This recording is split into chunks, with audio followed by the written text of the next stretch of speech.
Alright, so I went ahead and just answered question 2, which is basically saying the same thing, you know, what that we already figured out up here, that Indiana, USA are the highest sales value, likewise income, and it's just like what state created the most income for the company, and it's Indiana. And the way we know that is just by our data. We started from largest to smallest in terms of countries and whatnot, and as you can see, there's no way around it. This is what it produced, and that's what we're going on. And obviously these are the customer, and I want to say, if these are the customer, your company is your group name, and within your customer also have each product that they're selling, right?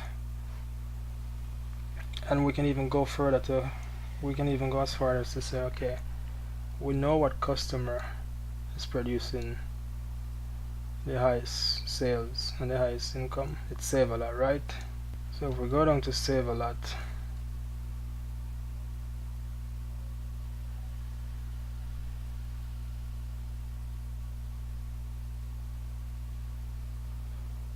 you can see why they're doing well, because they have a lot of product that they're selling. Like, look at this, a lot of product, massive amount of product. Just like, look at it, a lot of inventory compared to all the other ones. So if it wasn't a case where they were asking could we figure out which product is producing the highest sales, that would be easy for us to do, because it's already here, and all we have to do is just like hack this information out, put it aside and sort it, and we'll produce that. But with that said, let's move on to question 3 and 4. Actually no, we still have one little bit to do. We want us to create a chart. Alright, let's go create a chart. So we're gonna create our chart, and I want a chart for sales and I want a chart for income, and that is pretty easy to do.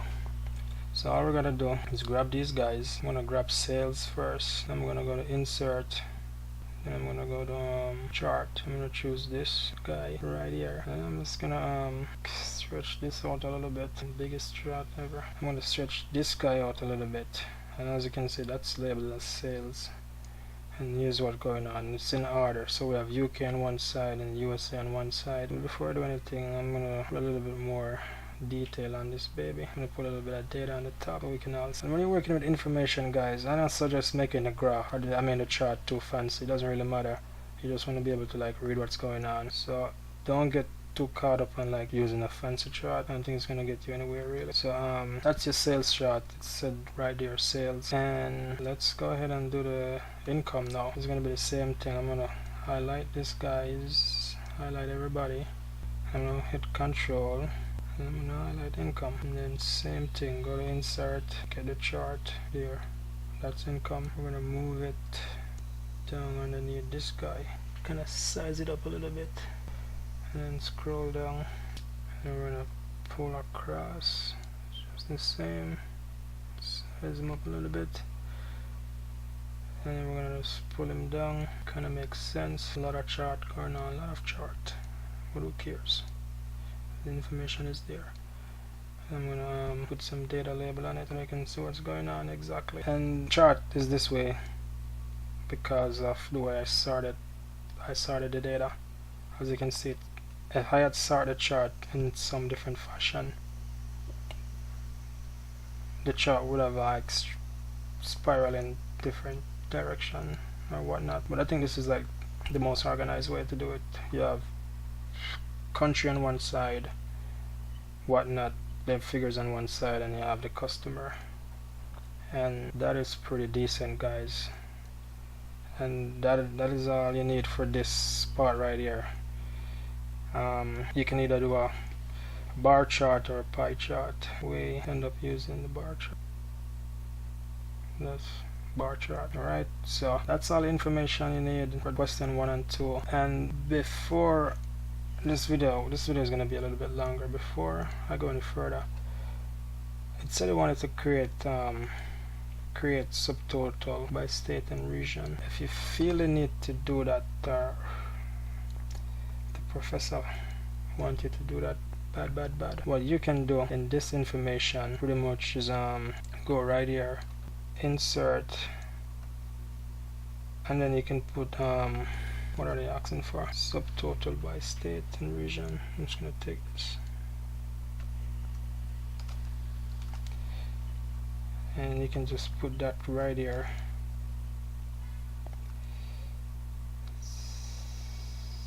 Regular. Then I'm just gonna put a header for this.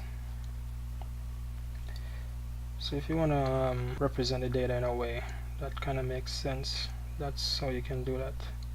And then you can just put your total header right there, and then you can just pretty much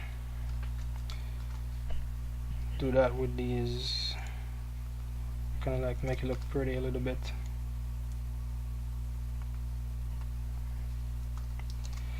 Right, and then for this, all you gotta do is set equals sum,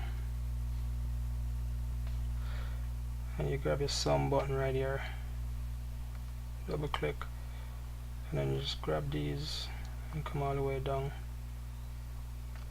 press enter, and then just move it over.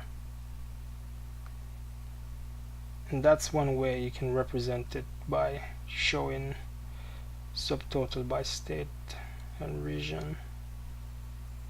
I don't know if that even makes sense, but if you feel like this is bothering you,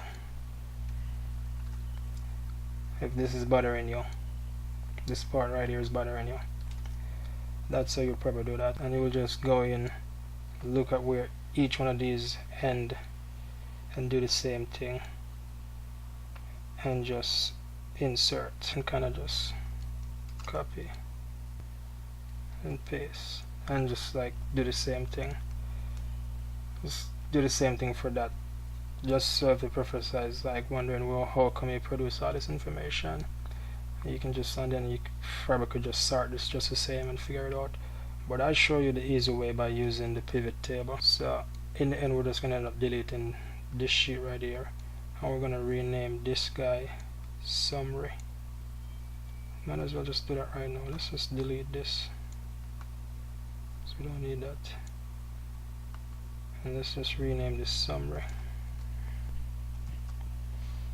Alright, well, and then we're gonna put this in front of this, because that's where it belongs. And then yeah, let's move on to question 3 and 4. Alright, see you in the next video, guys.